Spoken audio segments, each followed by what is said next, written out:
The 2024 NHL trade deadline was already looking fascinating with a ton of big names available, but now we can add one new name to the list in apparently Trevor Zegras. And we've seen a lot of different teams linked to Zegras already, but one that is constantly coming up is the Montreal Canadiens. But could Trevor Zegras to Montreal trade actually happen? What could the trade look like? Who could be going back to Anaheim? And could Zegras be a fit in Montreal after all? So make sure you watch till the end for all the latest trade rumors and all the latest news, and hit that subscribe button if you're new for more hockey and Montreal content as we lead up to the NHL trade deadline. Now let's start talking about these Zegras rumors and what's come up, and really it started after the big Cutter Gauthier trade, which we've covered a lot on this channel, even covered Montreal being in on Gauthier but not making a deal happen a couple days back. But with Gauthier, it's interesting because he has completely changed the future of this Ducks team, and I think especially when we look at GM Pat Verbeek and the players he's wanting in the future, Cutter Gauthier fits in line with that. Big physical size, determination, a lot of grittiness in the great game with some great skill as well, but Trevor Zegras is a much different story. We've seen it time and time again how a new GM comes in and just kind of revamps a lot of the younger players on the roster to have it more under his vision. We've seen that even with Montreal in a lot of different ways after the Marc Bergevin picks, and it could be the same way here with Anaheim, where Trevor Zegras might not fit the long-term plans for Verbeek. And really, after the Cutter Gauthier trade is when we started to hear the big rumors surrounding Zegras, and you have this section in the Hockey Writers article talking about it, saying, after the Anaheim Ducks traded Jamie Drysdale to the Flyers, rumors are circulating that another key player, Trevor Zegras, may be on the trading block. Cervelli reports that general manager Pat Verbeek is exploring the possibility of parting ways with the talented forward. He writes, sources say Verbeek has mentioned Zegras' name in conversation with teams this season, though it remains unclear how far, if at all, those talks advanced. Now, they mentioned how the Ducks have considerable center depth, especially with the addition of Cutter Gauthier. The depth could make Zegras expendable. Now, I want to give some key context to that as well, especially when we talk about the Trevor Zegras trade rumors. I think the reason why he is so expendable is the fact that we have just seen him not really develop as a natural center for Anaheim, and really over the past few years, they have drafted new players coming in to be the centerman on the team. Mason McTavish, Leo Carlsson in this last draft. They've drafted centermen because they realized, like a lot of us realized, that Trevor Zegras probably isn't going to be the 200-foot face-off centerman that he probably should have been. And if we're talking about Trevor Zegras, if we're talking about trading for Trevor Zegras, I think every team should be expecting to trade for a winger here and not a centerman, because the way Trevor Zegras plays the game just lends itself a lot better to the wing position, and we've already seen him playing wing this year of Anaheim, and even though this year has kind of been a little bit of a disaster for him, that adjustment has been a big breathing period, and I think for any team, he will likely slot in as a left wing and not a center here. In fact, I don't even know if Cutter Gauthier would play center at all for the Anaheim Ducks. I mean, I think he absolutely could, but you already got Leo Carlsson and Mason McTavish there, and unless Leo Carlsson becomes a wing, I'm not really sure if Cutter Gauthier gets top 6 time and is also a centerman, but we'll see what happens there. But in all honesty, it hasn't really surprised me that we've seen Trevor Zegras in trade talks already. His last contract extension was a little bit rocky, a little bit slow, and considering the way that Trevor Zegras plays the game, I could see how a GM like Pat Verbeek isn't exactly enthused about it. I mean, he's 22 years old, 6 foot 185 pounds as a 9th overall pick. But you can see over the past years, the point production he's been able to get, 61 points in 75 games in his first full rookie season. Then in 81 games in 2023, got 65 points, a nice little raise there as well. But this year has been a big disaster for him. In 20 games, he's had 4 goals, 3 assists, 7 points, has been injured a couple of times, had horrible luck, especially at the start of the season when he was playing a lot better too. Overall, this season has just been about as bad as it could be for Zegras, and a major step back, unfortunately. But this is a player that is not responsible defensively, does not pitch in physically, but Trevor Zegras in every other part of the game can provide a lot of value offensively and can provide some great play pushing aspects. And that's really what you're going to be getting with a Trevor Zegras. You're not going to be relying on him for defense, but on the wing, he can bring a lot of creativity that really not a lot of teams have. And then we go on to this tweet here talking about it from Darren Dreger's perspective, talking about the situation of Montreal Canadiens being a potential link. And Dreger says this: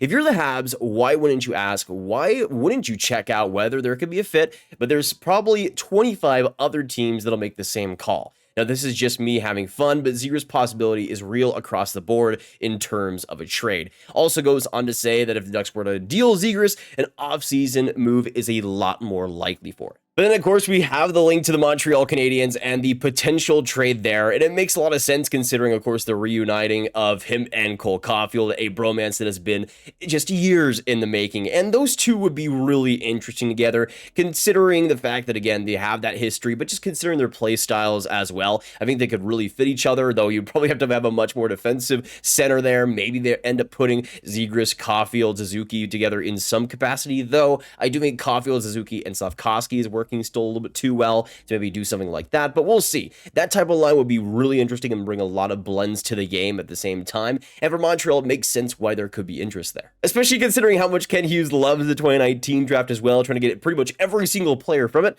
Zegras checks that box. We were talking about as well with the Cutter Gauthier rejected trade by Montreal, how I do think Montreal lacks some of that top-end offensive skill and top-end offensive pace, and Trevor Zegras would fix a lot of those issues. Now, he wouldn't completely fix it. It's not like you're getting a Macklin Celebrini or a Connor Bedard there, but I think Zegras would really help in that department and bring, again, a lot of creativity and a lot of offensive push that, again, I just don't think Montreal has a lot now or really coming up. I think their best play driver is probably going to be a player like Juraj Slafkovsky, but even then, I don't think that is a humongous strength for them, nor is that something they should be relying on Slafkovsky to do for the entire team.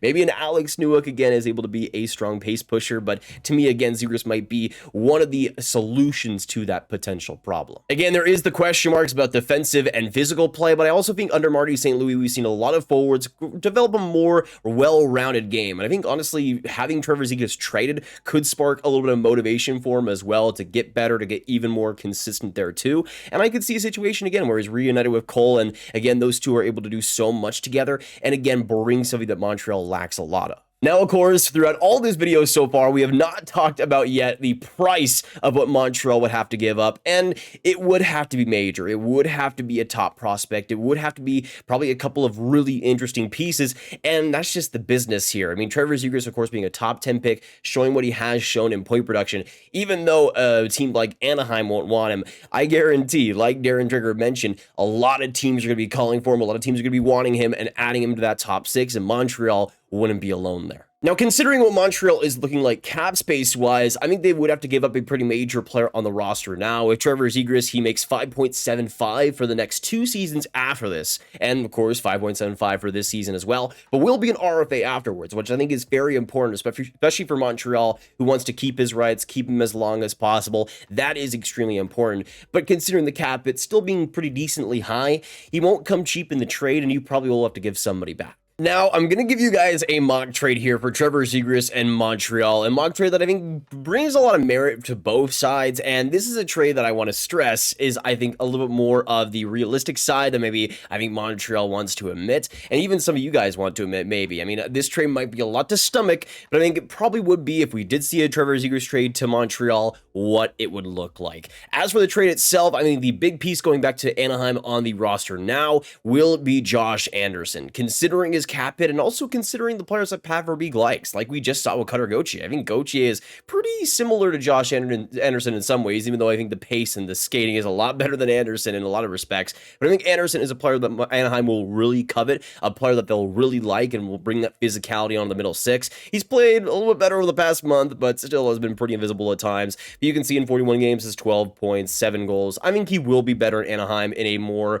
specialized role, perhaps. Now going on to one of the bigger prospects in the deal, I'm going to have Joshua Waugh. Now, here's the thing. I think you will have to give up some sort of top forward prospect. I don't think Montreal's going to want to give up Filip Mesar. I think Waugh is a little bit more expendable, considering I think his ceiling is more of a limit of a third-line player. You can see at 20 years old as a 5th round pick back in the 2021 NHL draft, he's progressed really well in the AHL, started off on fire, has cooled off a little bit, but still 30 points in 33 games for a 20-year-old is fantastic. And I think for Anaheim, it's another player that'll bring some grittiness and some solid offensive pace, just like Joshua Waugh in that middle 6 that I think they'll really like. As for the defensive player going back, I think they will want some sort of D-man. I think it will be Jordan Harris, who we talked about a little bit a couple weeks ago as a potential trade target that Montreal has. He's started to play a little bit more recently and started to get that value back up a little bit, but you can see as a 3rd round pick back in 2018, he's progressed solidly. Last year I thought was great for him. He took a little bit of a step back at the start of this year, had some injury issues, has gotten back, has played decent. decently, but I'm not really sure how much he really fits into Montreal's long-term plans. But I think Anaheim could really use him on that middle pair in the future and really like him as well. And then for the pick going back, I see the 2025 conditional Calgary first rounder, whatever that ends up being, whether that's pushed to 2025 or whatever it ends up being. I think Montreal's going to have to give up that pick as well. But that is the mock trade. I think it would be Josh Anderson, Joshua Waugh, Jordan Harris, and that 2025 Calgary first in exchange for Trevor Zegras. And it would be a massive trade. It would be a big one and a lot of pieces going back by Montreal. But I also think it might be a lot of players that might not fit too much into the future besides maybe Waugh for a player like Trevor Zegras who could be on your first line immediately. I think Waugh would definitely be the biggest blow, but again, you have to give something to get something, and we can debate, of course, if the Montreal Canadiens should even trade for Trevor Zegras in the first place, but if they are going to trade him, it is going to come at a pretty hefty fee, which, again, it might be a reason why Montreal backs out in the end. But this is a player that'll only be turning 23 this March and still has a lot of room to grow as this Montreal team learns to grow as well, and I think Zegras will learn alongside them, and again, Marty St. Louis will be the exact type of coach that Zegras might need to get to that higher level. And let's say best case scenario, they're able to draft a centerman like a Caden Lindstrom or heaven forbid a Macklin Celebrini in this next draft. I think it might be actually pretty perfect because you could probably still have Caufield, Suzuki, and Slafkovsky, but then maybe you're able to build out a second line of the future of a Zegras, Celebrini, Lindstrom, maybe a Filip Mesar on that right side. There will be a lot more options and just a lot more offense for the future. And you wouldn't have to give up a D-man like a Reinbacher or any other future defensive piece that I think is going to be a mainstay on the team. And I think it's a good blend of everything. You don't have to give up too much of the defensive depth, even though Harris could be an interesting addition. I think he'd be probably a bottom pair D for the Montreal Canadiens in 5 years' time at most. And I think Zegras could be a really interesting add, bring a lot more power play stability as well. And here's the thing, just because Zegras has the defensive and physical shortcomings doesn't mean that you can't build around him pretty well. I think you could get a defensive center that's a lot better for him. You maybe put him with a player like Owen Becker or something like that in the future. You can build around a player like that. Even a team like Vegas had offensive players that had some defensive shortcomings. Every Stanley Cup team has them. And I think Trevor Zegras, even though he has the defensive deficiencies, I don't think it's the end of the world if he does have them because the offense and the creativity is just that good when he's on. Now, if we're talking about the Montreal Canadiens and potential lineups 5 years ahead of time, if they were to acquire a player like Trevor Zegras, again, assuming that they were to trade a player like Joshua Waugh in the process, this is what I think it could kind of look like. You would have that first line of Caufield, Suzuki, Slafkovsky. Then you'd have a second line of Zegras, Dach, and maybe a player like Filip Mesar. Then maybe a third line of Newhook, the 2024 center if they were to draft him, and Sean Farrell. And a fourth line of Mishak, Beck, and maybe a Harvey Pinard. Now, this is really considering the fact that the Habs wouldn't sign any forward free agents, which might not be the case in trade for any other forwards, but this is what I would think it would kind of look like if we were to just use the draft picks they have and Zegras on top of it. And I just got to say, I really like that second line, especially if Mesar is able to realize that potential, especially as a more defensive player too. I think it could be a really interesting top six, maybe not one that's elite like a Tampa Bay Lightning in the past or a Colorado Avalanche, but I think it could get the job done. But that's my quick run through on what the Trevor Zegras to Montreal Canadiens head trade rumors are actually looking like right now and what we could see in the future. Let me know as well your guys' thoughts on this whole thing. Do you think the Habs should trade for Zegras? Who do you end up seeing getting Zegras in the end? If they do end up trading for Zegras, what do you think the trade could actually look like? What is your mock trade? I'd love to know your thoughts down below. Of course, make sure you hit that like button, hit that subscribe button, hit that notification bell if you guys haven't already for more content just like this as we lead up to the deadline. And click on this card right here for all of my trimmer content right in one playlist. I will see you in the next one. Have a great day and goodbye.